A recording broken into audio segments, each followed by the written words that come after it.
Men really be ignoring masculine features when it benefits them. They ignore masculine features in a woman. Like this whole Michelle Obama being a man is tired. It's played out. Most of their aunties look like Michelle Obama. Most of them got women in their family, slender women in their family.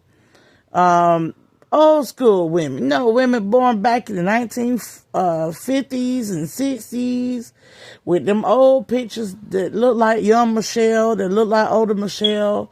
They got women in their family that look like Michelle, that they know and say that they know as women. But they accept those masculine features in their aunties and in their mamas. Some of them got mamas that's masculine looking. But they respect that those are women that gave life. Whereas Michelle, who looked like the typical Capricorn, she looked like a typical Capricorn. She's got either a high cheekbone or a strong jawline. Most of us got high cheekbones, strong jawlines, and neck lines. So, where, what's the name? Night TV referred to it as WNBA looking people.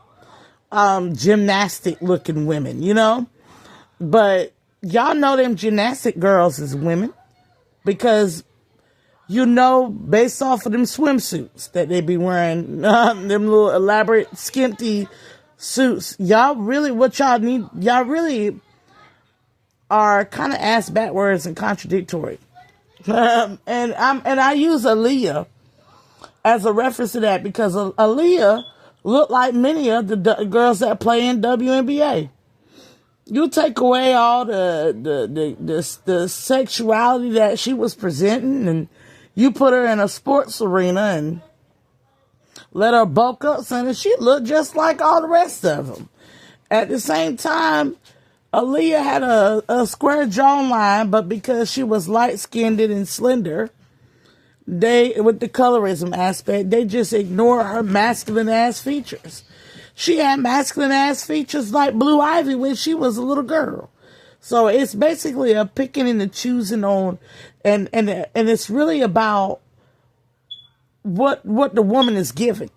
And I realized that men equate intelligence as being a male, so they can't look at an intelligent woman in anything less than being a male. So when they find a highly intelligent woman that articulates in diplomacy and delegates in a stern, assertive manner, they automatically think that it's a woman, that it's a man. They all automatically think of this woman as a man, because the first image of what they they have connected intelligence to is men. So if they believe they're the smarter species and the more higher intellectual species and this and that and the third, then when they are encountering a woman that can surpass them, they deny her womanhood. They deny that she is a woman. It's the same as but they won't do that with Russian women. And black men have a real problem with this. I'm going to tell you why, because there are Russian women. There are women of other creeds, customs, and cultures, and races, and ethnic groups that are well more masculine than Michelle Obama. And they don't deny that those women are women. It is something about black men. And it's something about black men that really have an internalized hate towards black women. And what they cannot seem to get through is that the internalized hate that they have towards the black woman is the externalized hate that black women have towards the black men. They don't know that it's a mirror, that they're looking in the mirror. And what they're seeing is an aspect of themselves that they fail to incorporate. And women don't understand that they're looking in the mirror. And what they're seeing is an aspect of themselves that they fail to heal. Men are judgmental, haughty, egotistical. And you see it on Pop the Balloon. I said, what good is it for a man on Pop the Balloon to just be so upset with the woman who judged the fit and the hair and the height? But you put a fat girl on the show, right? And them same men will go, oh, I don't want no fat girl. Like, it's like contradictory. You will sit there and tell a woman not to judge a book by its character, and then you'll turn around and judge a book by its character. How does that work? How is that working out for y'all? Like, it's unrighteous. It's unholy, and there's something wrong with it. It don't add up. You can't tell somebody to adhere to a standard to take you in and to accept you whole when you yourself don't engage in such actions as a man or as a woman. Like, I feel like the insanity of that is ego-based. Y'all are implementing insanity. You can't. I said, there are so many men that, and so many women out here that judge a book by its character. And they go around swearing they're looking for love. And they want children. But they can't understand what the children see. Do you think your child cares if their mama is fat or masculine presenting? Because I know a young man, his mama is a stud. And what hurts him the most is that she don't love him.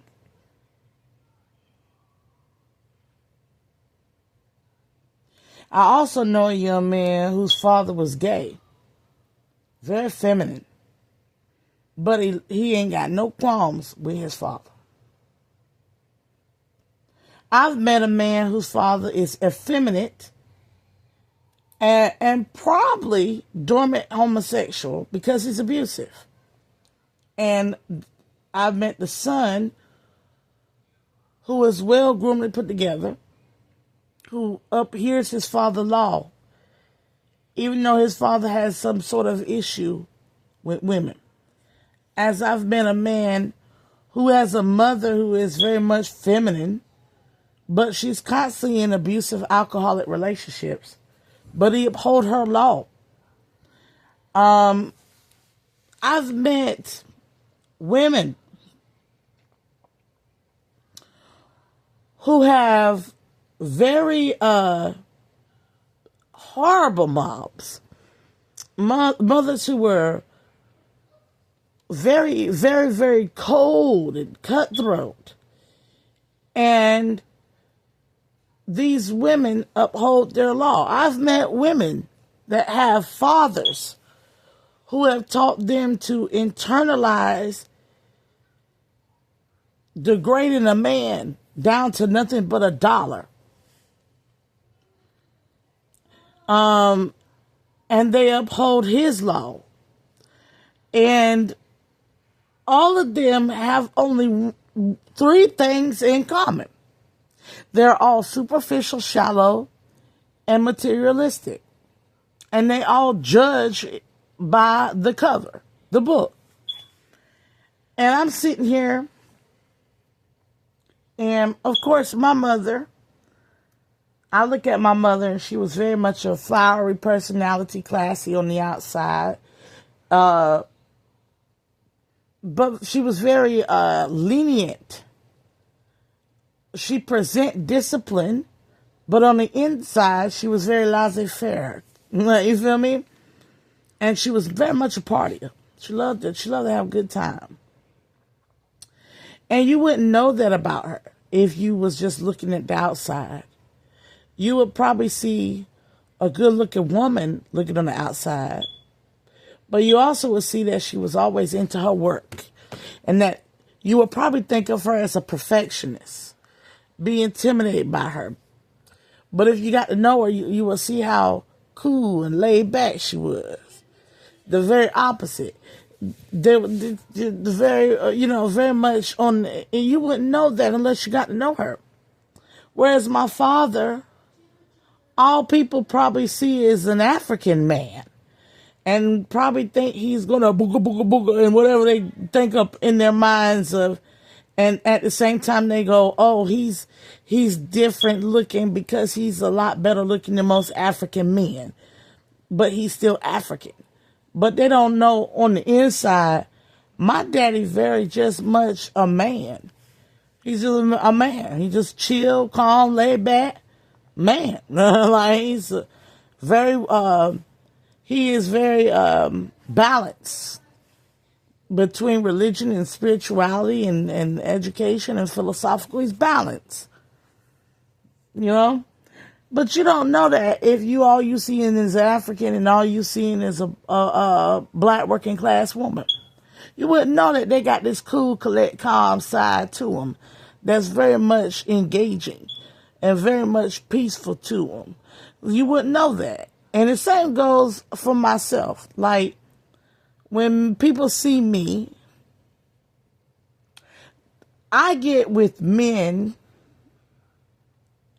young, extremely young and naive. Most men look at me like I'm young and naive and I'm desperate. And that's what they tend to think of me because I'm fat. They think of me, I'm fat, I'm desperate, I love to cook. Some men think that I just eat, because that's what they see when they look at me. I must eat, I'm desperate, so I must need a man. And I'm a suck and fuck and pay for it and everything else. Because they're looking at what I wear and they're like, oh, she got a little flashiness to her or something to, like, you know.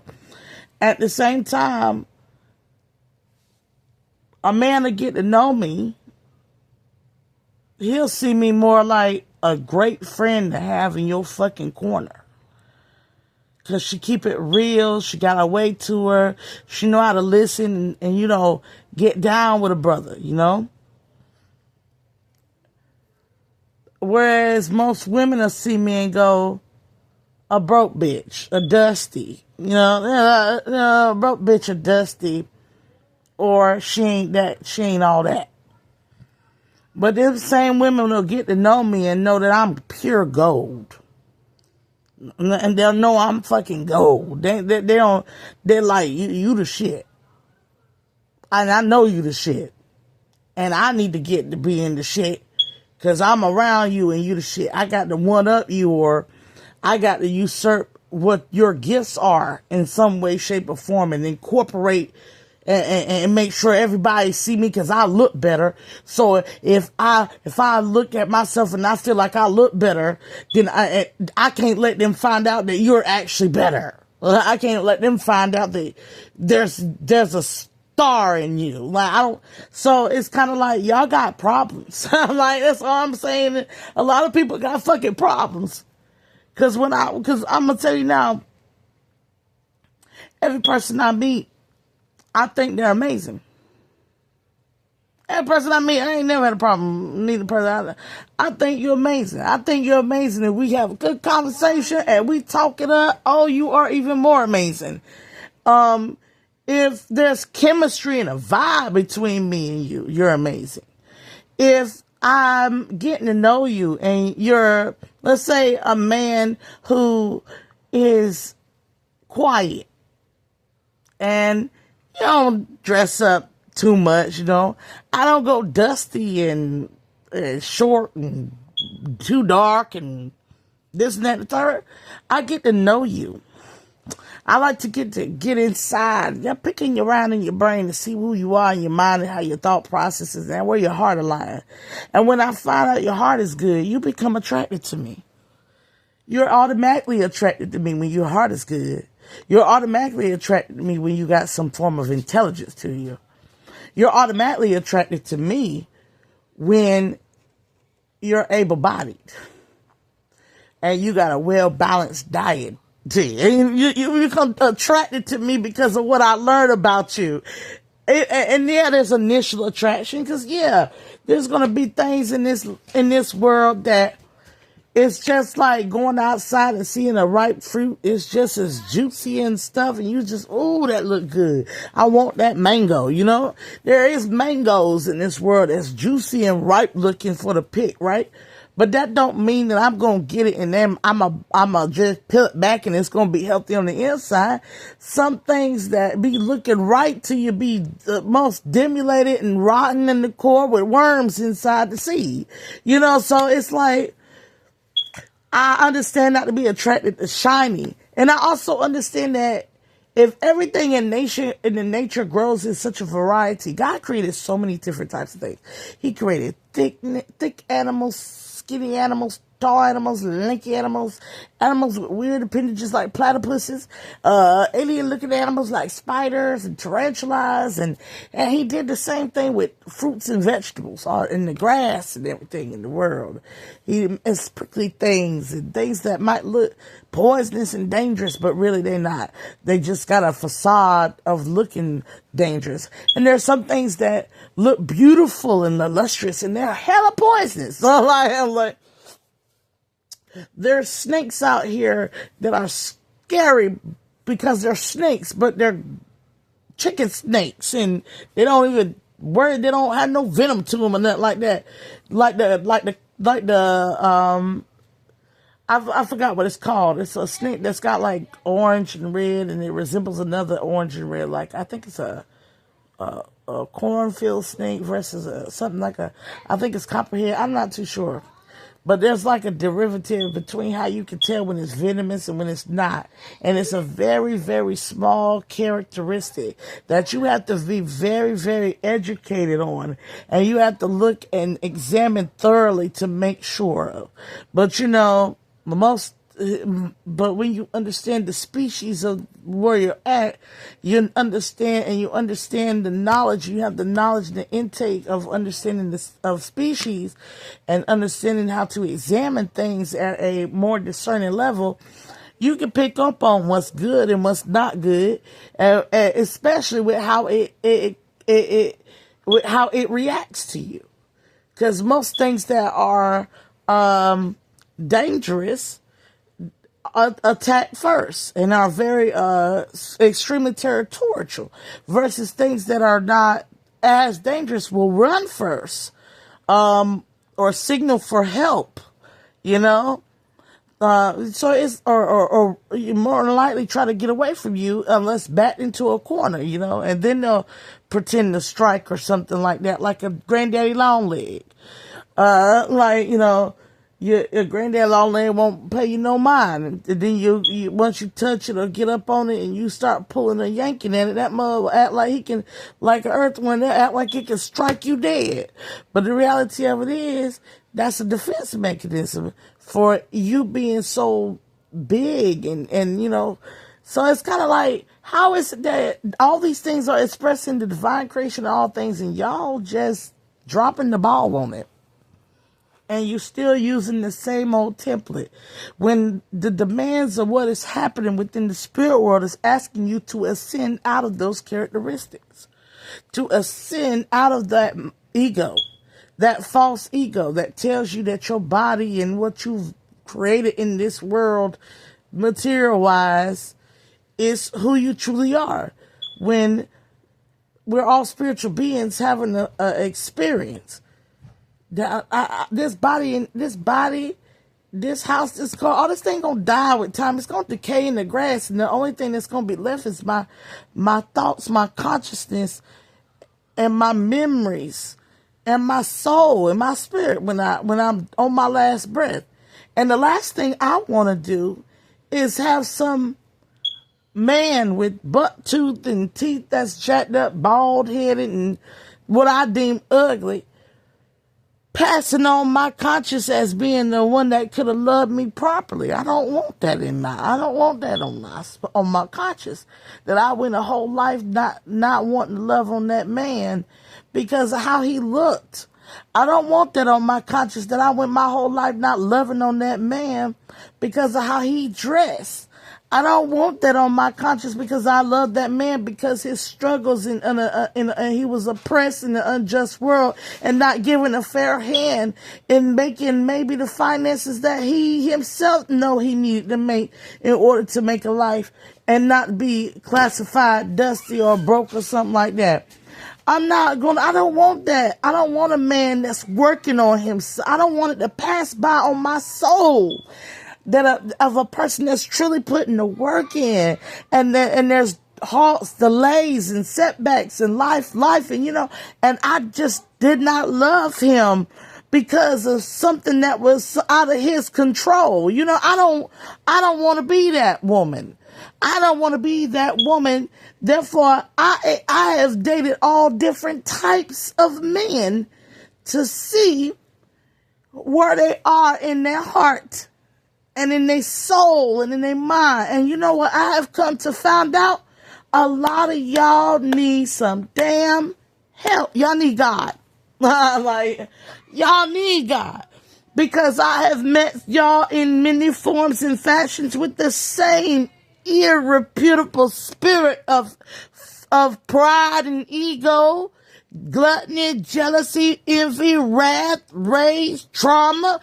I have met you constantly in different forms, but you all present the same ideologies and patriarchal Eurocentric mindsets that is fucking your souls up. And now I said, okay, my brothers, it's time to heal. And then I go to my sisters, and it's the same shit, different day, just with a vagina between the legs. And it's like, my sisters, it's time to heal. Y'all got to get y'all shit together. Because the way y'all are, y'all have not put the divine in the forefront, and y'all have not put the pure heart in the forefront.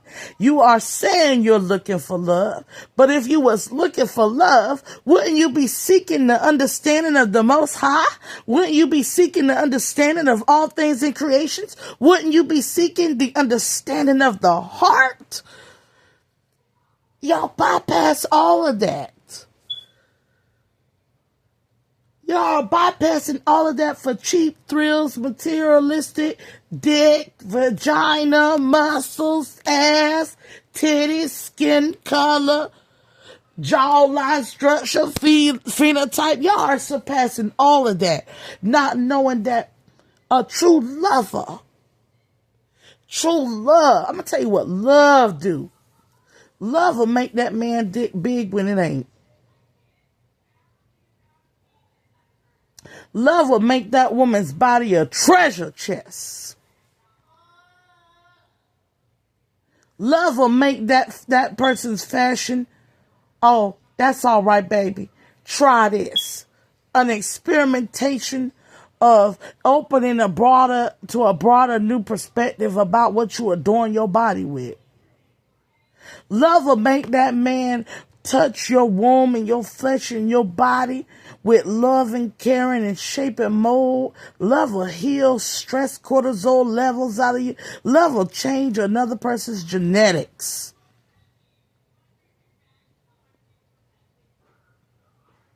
To make them healthy. Shit, love will change a man's genetic. You get with a big woman and you think you can't handle it, and you get with that big woman and love make you taller, stronger, buffer, and make your dick bigger. I'm like, love will do all these things to change that material because you vibrating that soul. And them souls is that soul vibrating on that soul to soul level is what conforms and changes the flesh. You were not made of flesh first. Your soul was created, and your soul is what creates the flesh and the corporeal form. That's why in a past life, you have always been you. That's why when you pass out into the valley of shadow of death and go into the next body, you'll still be you. How you think it feels when you go, I'm going to go in the past life regression, and you find out you were somebody that you can look up in history, and you looking dead at your face. And you know that's you because of the way they lived, the things they liked, the interest they took. It's still DNA in you. Your DNA don't change. Your DNA don't change. Your soul seeks the same compatible form of self to go into the physical world. You have always been you. You can't lose you. God made that so. The Most High made it, the Divine made it so. So when I hear a white woman say, well, I was a black person in the past life, I'm like, Suge, honey, you fooling yourself, baby. You was never black. Except that you was never black. Now, you might have been oppressed alongside black people and stuff. You could have been Irish, Celtic, Druid. You could have been indigenous in some way. But you have always been, as your soul has been assembled and reflected in your DNA. You have always been that. Accept that, honey. But that don't mean you wasn't a fairy or some shit like that. That just means that, Betty, you was always white, baby. Tom, you was always white, baby. And the reason why I say this, because black people be like, well, if I was indigenous, I was lighter. No, you wasn't, baby. You was indigenous and you was still black as you are today. And based off of the health and the food and nutrition of the time, you might have been slender. Yeah, there wasn't a lot of steroids being injected and shit. Like GMOs. So you might have been more slender. You might have never got that problem taken care of, and it might have mutated or caused a hormonal problem, or had you with something going on with you. Because back then the medical system wasn't so great after dynastic Egypt. Or you could have been lighter based off of what they put on their skin in that region of that tribe, or what they wash with during the times. Because a lot of what we wash with today got bleach in it, and make you lighter than what you would have naturally have been during a time where you was utilizing natural soaps or whatever. And your dietary is different. So so if these are the things outside that can mold and shape the body, but the sins of the father, the genetic sins of the father, is the genetic curse on the blood lineage, and it ain't broken when you come into this life, you still gonna have those genetic curses that you need to break off. It's a part of your lessons. But ultimately, your soul resonates a healthy body, but all sicknesses come from a spiritual premise. So even your generation curse is a spiritual premise that you got to break off for the people of your bloodline. So it's kind of like, if you know all of these things about how things are set up in the divine, and the lessons that you come to learn, and the form that you take to come to learn them, then why the fuck are you looking down or judging or being an asshole when it comes to God's creations?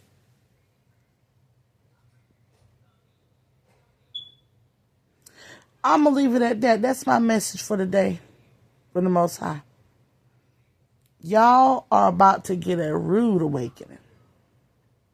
In the next 4 weeks, that you will never find love with your superficial, shallow, materialistic mindsets. You will forever find hurt. You'll forever find a person that is going to look at you and think one thing, assumptions, put you on a pedestal, or put you in a categorization, and it's going to always go to sour. Until you're willing to find somebody that or understand that what you're attracting reflects your inner world, you will continuously attract karmics, in a sense. Until you learn to love your own flaws and accept your own ways, and look at the truth of yourself and see that you are not perfect. Then when you going out there, you'll finally accept that you love a person in their imperfections. Y'all need to start finding out how much imperfections is perfections. What's going to happen is you're going to see the imperfect be perfect. And that's going to fuck a lot of y'all up in the future, in your future days to come. Because we're in karma and dharma. You're going to see that a lot of people got a purpose that's powerful. And a lot of people are good and pure within. And they deserve all the love. And they're going to start getting the love that they reflect within themselves, outside themselves. You're going to see how God plays in people's life versus your own mental, egotistical decisions. Y'all about to be humbled. I'm going to leave it at that. I'm not saying y'all like everybody that's coming up here to my people that resonate and understand my message. You get me. You riding with me. You riding with me. Let's keep elevating. Let's keep elevating. Let's keep elevating. Let's keep elevating. Because if we really want true love and we really want that transparent, clear love, then we got to become transparent and true. We got to become transparent and true. And that requires us to think, look, touch, taste, feel, be, and exalted in the Most High like God want us to be. That way when love come, we ain't looking at that whatever the fuck going on outside of it. We looking at that fact that person wants to give it all to us. And you know what, honeys, and my men that's understanding my divine feminine is masculine, when love come, I want my love. I want my love. I don't care what going on in the body of my love or outside of my love, as long as my love is not contributing to harming anything or themselves. I want my love. I want my love. Come love me, fat daddy. I don't care if you 500 pounds. I don't care if you 2 pounds. I don't care if you got cancer. I don't care if you got diabetes. I don't care if you ain't got a damn thing going on with you. I don't care if your dick big. I don't care if your dick small. I don't care if your pocket's deep. I don't care if you coming in here to love me and to wish well upon my life and to pray on for me and to exalt me and to appreciate me. And baby, you deserve what you willing to give me. And I'm praying that I get ready and be right to receive it. You understand me? I'm praying I get ready and right to receive it. Because I ain't about to live this life missing out on my love. I surely didn't do it with these kids, daddy. I ain't about to do it again. I understand the young me was in the righteousness when I loved Marquise. I loved my husband. I loved him in righteousness in the way that I could love my husband. I loved him in righteousness in the way that my love. I was a little bit immature, but I loved that man.